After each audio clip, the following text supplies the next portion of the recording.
क्या हो अगर मैं कहूँ कि एक ऐसा कैप्टन जिसके ओडीआई में 48 ओडीआई मैचों में 34 जीत तो वह सिर्फ 12 मैचेस में हार। The winning percentage of 70.83%। As a captain 55 टी20 मैचों में 43 मैचेस विन तो वह सिर्फ 12 मैचेस में हार with an incredible winning ratio 78.18%। Overall अगर देखी जाए तो उन्होंने अपने कैरियर में टोटल 113 मैचेस की कैप्टनसी की, जिसमें 83 मैचेस जीते और सिर्फ 26 मैचेस हारे with an outstanding winning percentage of 73.47। उनका प्राइम इतना शानदार था कि उन्होंने सिर्फ 14 टेस्ट मैचों में ही 1500 रन बना दिए थे। सिर्फ इतना ही नहीं, WTC के हिस्ट्री में रोहित शर्मा एक ऐसे इंडियन बैटर है जिसका सेंचुरी सबसे ज्यादा है। कैप्टनसी इतनी शानदार कि उनके कैप्टनसी को लेकर गौतम गंभीर और वीरेंद्र सहवाग जैसे प्लेयर का भी ये कहना है। मेरे पूरे IPL करियर में एज ए कैप्टन अगर सिर्फ एक प्लेयर ने मुझे स्लीपलेस नाइट्स दी, दैट इज रोहित शर्मा। रोहित शर्मा को कोई एक्सपीरियंस नहीं था कैप्टन, वो मुंबई इंडियंस के कैप्टन बने पहले और वहां से उनका जीत का सिलसिला शुरू हुआ, तो इसलिए क्रेडिट उनको जाता है। उनके कैप्टनसी का अंदाजा आप इस बात से लगा सकते हो कि ना सिर्फ फैंस बल्कि उनके साथी प्लेयर्स भी उनके लिए ये कहते हैं।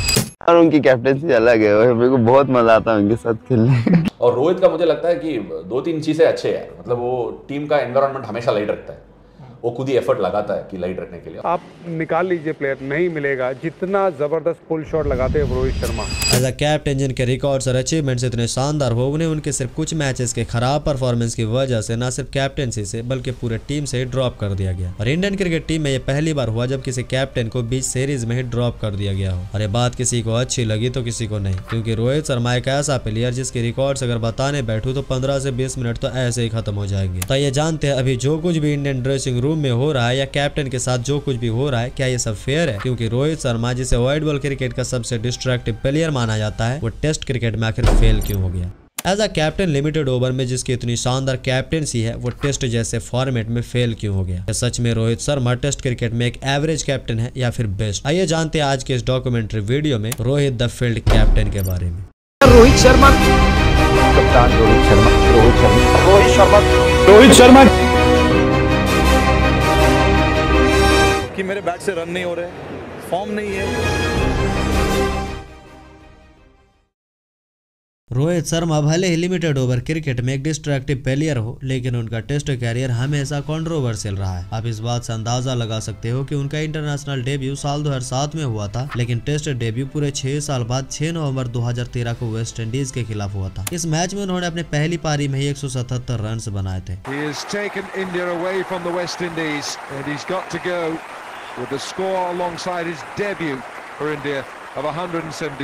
उस समय रोहित शर्मा अपने कैरियर के पीक स्टेज पर थे। अगले ही साल 2014 में उन्होंने श्रीलंका के खिलाफ ओडीआई हिस्ट्री के सबसे बड़ा स्कोर 264 रनों का बेतोड़ रिकॉर्ड भी बनाया। उस वक्त उनकी लोकप्रियता इतनी थी कि 2015 में उन्हें भारत के 100 फेमस आदमियों में से 8वां स्थान प्राप्त हुआ था। जहाँ लिमिटेड ओवर क्रिकेट में इतने बेहतरीन स्टैट्स और नाम कमाने के बावजूद उनका टेस्ट कैरियर उतना सक्सेसफुल नहीं रहा। 2013 से 2017 के बीच उनका परफॉर्मेंस टेस्ट क्रिकेट में कंसिस्टेंट नहीं था, जिसकी वजह से उन्हें कई बार टीम से ड्रॉप भी होना पड़ा था और उनकी पोजीशन भी लगातार बदलती रही। 2018 के साउथ अफ्रीका टूर इंडिया के लिए काफी चैलेंजिंग थी। अजिंक्य रहाणे जिनका ओवरसीज रिकॉर्ड शानदार था, उन्हें ड्रॉप करके रोहित शर्मा को प्लेइंग 11 में इंक्लूड किया गया। यह डिसीजन काफी कंट्रोवर्शियल था, क्योंकि फर्स्ट टेस्ट कैप्टन रोहित ने फर्स्ट इनिंग में 11 और सेकंड इनिंग में सिर्फ 10 रन बनाए और इंडिया ये मैच 72 रनों से हार गया। सेकंड टेस्ट सेंचुरियन रोहित ने फर्स्ट इनिंग में 10 रन और सेकंड इनिंग में 47 रन बनाए और ये मैच भी इंडिया ने 135 रनों से हार गया। फैंस और एक्सपर्ट ने रहाणे को ड्रॉप करने के डिसीजन को क्रिटिसाइज किया और इसी वजह से थर्ड टेस्ट में रहाणे को वापस लाया गया और उन्होंने 48 रनों की इंपैक्टफुल इनिंग खेली, जिसमें इंडिया को मैच जीतने में काफी मदद मिली। इस टेस्ट के बाद रोहित को टेस्ट से ड्रॉप कर दिया गया था। तब उस वक्त लोगों ने कहा था कि रोहित को सफेद रंग दिखता है लेकिन लाल रंग नहीं दिखता है, रोहित का टेस्ट करियर समाप्त। तब रोहित ने यही ट्वीट किया था, the sun will rise again tomorrow. 2019 के ओडीआई वर्ल्ड कप में रोहित ने स्विंग बॉलिंग के खिलाफ 5 सेंचुरी जड़ दी।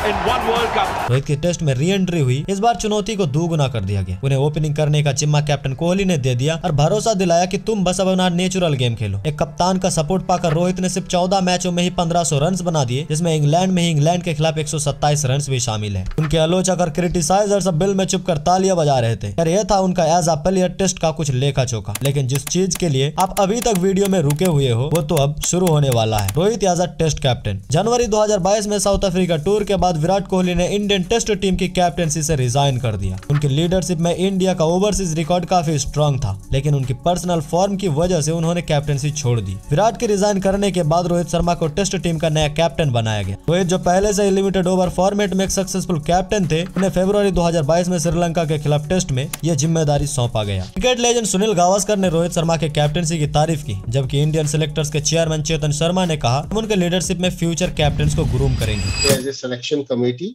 कि हमारे जो ग्रूमिंग करनी है, जो हमें कैप्टन्स को ग्रूम करना है under Rohit Sharma will be a tremendous thing for us। इस तरह रोहित शर्मा ने ऑल फॉर्मेट में इंडियन टीम को कैप्टेंसी संभाल ली और यही से इंडियन टेस्ट क्रिकेट की शुरुआत होती है एक न्यू एरा के साथ। अपने डेब्यू सीरीज में रोहित ने श्रीलंका को 2-0 से क्लीन स्वीप करवाया। हर मैच में रोहित ने टीम को डोमिनेट करवाया और अटैकिंग अप्रोच दिखाई। उस समय न सिर्फ रोहित की टेस्ट कैप्टेंसी की चर्चा हो रही थी, बल्कि उनकी परफॉर्मेंस की भी खूब चर्चा हो रही थी। 2022 में रोहित ने कोई भी बायलैटरल सीरीज नहीं हारा था सिवाय ICC T20 वर्ल्ड कप 2022 के। उस समय रोहित की बैटिंग पर सवाल उठ रहे थे। रोहित के फिटनेस पर खूब सारे मीम्स बन रहे थे। उनके कैप्टेंसी को बोल्ड कैप्टेंसी बताया जा रहा था। फिर आता है 2023 और ये साल मानो सिर्फ रोहित के लिए ही बना हो। 2023 बॉर्डर गावस्कर ट्रॉफी में भारत ने ऑस्ट्रेलिया को 2-1 से हराया और इसी सीरीज में रोहित ने सामने से लीड करते हुए 5वें सबसे ज्यादा रन्स बनाने वाले प्लेयर रहे, जिसमें पहले टेस्ट में उन्होंने शतक भी लगाया था। Rohit Sharma leads this team. अपनी कप्तानी के दम पर रोहित ने भारत को WTC फाइनल में भी ले गया, जिसमें ऑस्ट्रेलिया के हाथों हार का सामना करना पड़ा और इसी मैच में भारत के लिए अब तक के सबसे बड़े विलन ट्रेविस हेड का आगाज हुआ था। इसके बाद 2023 वर्ल्ड कप खेला जाने वाला था, जिसके बारे में शायद मुझे बताने की जरूरत नहीं है कि किस हिसाब से और किस माइंड के साथ रोहित ने उस वर्ल्ड कप में खेला था। लेकिन फाइनल में ऑस्ट्रेलिया से हार गया और यहाँ भी बस एक ही विलन था, ट्रेविस हेड। इसके बाद लोगों ने रोहित की खूब तारीफ की तो वही बहुतों ने उनकी बदनामी भी की, लेकिन रियलिटी में उस टाइम रोहित के कैप्टेंसी में इंडिया एक मजबूत टीम बन गया था। हर साल की तरह इस साल भी यानी 2024 इंडिया के लिए काफी अच्छी रही, लेकिन अंत इतना बुरा होगा ये किसी ने सोचा भी नहीं था। जनवरी के महीने में भारत का साउथ अफ्रीकाई टेस्ट दौरा था, जिसमें 2 मैचों की टेस्ट सीरीज 1-1 से ड्रॉ रही। इसके बाद इंग्लैंड के खिलाफ हम टेस्ट सीरीज हुई और ये सीरीज खास तौर पर कुछ प्लेयर्स के लिए काफी ज्यादा याद रखा जाएगा, लाइक जयसवाल, सरफराज, ध्रुव जुरैल, रोहित शर्मा और भी। पहले टेस्ट में भारत को हार का सामना करना पड़ा, लेकिन फिर बाद में चारों टेस्ट मैच भारत ने वन साइडेडली जीत ली। दूसरे टेस्ट में विशाखापट्टनम में जयसवाल का वो दोहरा शतक आया था। तीसरे टेस्ट में राजकोट में रोहित ने पहली पारी में ही 131 रनों की शानदार पारी खेली और ये शतक उस समय आया था जब भारत का टॉप ऑर्डर कोलैप्स कर गया था। बावजूद इसके भारत ने हिस्ट्री क्रिएट करते हुए 434 रनों से इस मैच को जीत लिया। आखिरी टेस्ट में रोहित की एक और शतकीय पारी आई और फिर भारत इस सीरीज को 4-1 से जीत ली। इस सीरीज के बाद रोहित की जमकर तारीफ हुई। सभी युवा खिलाड़ियों ने जमकर तारीफ की और कहा कि ये कप्तान अलग है, ये अपनी टीम को एक फैमिली की तरह लेके चलते हैं। इसके बाद बांग्लादेश के अगेंस्ट होम टेस्ट सीरीज होती है और भारत इस सीरीज को 2-0 से जीत जाता है। इस सीरीज के बाद रोहित ने टेस्ट क्रिकेट में एज अ ओपनर 9 सेंचुरीज बना दिए थे और उनका टेस्ट कैरियर भी T20 और ODI की तरह सही चल रहा था। लेकिन फिर अचानक कुछ ऐसा हो जाता है जिसकी कल्पना शायद किसी ने नहीं की होगी। अक्टूबर-नवंबर में खेले जाने वाले इंडिया वर्सेस न्यूजीलैंड की होम टेस्ट सीरीज जो 3 मैचों की थी, भारत 0-3 से क्लीन स्वीप हो जाता है न्यूजीलैंड के हाथों। और ये कोई सामान्य हार नहीं था, ये थी पूरे 12 सालों बाद अपने होम ग्राउंड पर भारत की एक ऐतिहासिक हार। इसके बाद मीडिया और फैंस ने मिलकर कोच गौतम गंभीर और कैप्टन रोहित पर आरोप लगाने शुरू हो गए। सबसे ज्यादा सवाल उठ रहे थे सिर्फ कैप्टन रोहित पर और यही से शुरू होता है मानो भारतीय टीम का डाउनफॉल। और फिर आता है ये वाला बीजेटी जिसने रोहित को इतने सालों में बनाई गई उस कैप्टनसी के लीगेसी को बर्बाद करके रख दिया। इस बीजेटी को एज अ प्योर सिनेमा कहना गलत नहीं होगा। फर्स्ट मैच जिसने रोहित अपने फैमिली इशू की वजह से टीम से बाहर होते और बुमराह टीम को लीड कर रहे होते। Bumrah as a captain leading from front इस मैच में अकेले 2 इनिंग को मिलाकर 8 विकेट लेते और फिर मैन ऑफ द मैच भी बन जाते हैं। लेकिन फिर खबर आता है कि रोहित सेकंड टेस्ट में टीम को लीड करेंगे और लोगों में यह डर बैठ जाता है कि क्या पता रोहित आते ही मैच हार जाए और सारा ब्लेम उस पे चला जाए। और फिर ऐसा ही हुआ, यह मैच टीम इंडिया 10 विकेटों से हार जाती है। थर्ड टेस्ट ड्रॉ रहता है। फोर्थ टेस्ट में ऑस्ट्रेलिया 184 रनों से जीत जाती है। और फिर आता है आखिरी टेस्ट। इस टेस्ट में रोहित ने खुद को ही टीम से ड्रॉप करा लिया और शुभमन गिल को टीम में चांस दिया, लेकिन वो भी कुछ खास नहीं कर सका। और मैच के साथ पूरे 10 सालों बाद एक बार फिर बीजेटी ऑस्ट्रेलिया के नाम। लेकिन अब बात करते हैं परफॉर्मेंसेस की। सीरीज में जो भी बड़े नाम थे लाइक राहुल, कोहली, ऋषभ पंत, सारे बुरी तरह फ्लॉप। रोहित शर्मा खुद 4 बार सिंगल डिजिट पे आउट हुए थे। जसप्रीत बुमराह जो बार बार टीम को क्रूशियल मोमेंट में बचाता था, आखिरकार वो भी हारकर इंजर्ड हो जाते हैं। एक अकेला बंदा क्या ही कर सकता है, लेकिन जो भी बुमराह ने किया हमेशा याद रखा जाएगा।